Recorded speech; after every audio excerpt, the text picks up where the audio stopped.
¿Y tú, ya participaste desde el año jubilar? Si todavía no has participado, tienes una última oportunidad antes de que pasen 25 años más.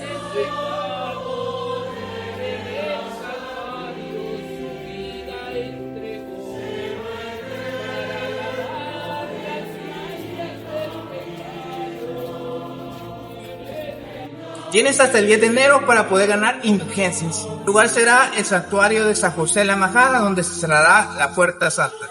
Somos sabedores que en algunos lugares de la Puerta Santa ya se cerró, pero acá en San José la Majada todavía tenemos una última oportunidad. Y el Padre Rubén Ventura nos invita para este próximo 10 de enero. A las 3 de la tarde será la hora santa y a las 4 de la tarde culminaremos con la Santa Eucaristía. No te quedes sin participar, esta es tu última oportunidad porque la próxima será en 25 años. Así que te esperamos en el santuario San José la Majada.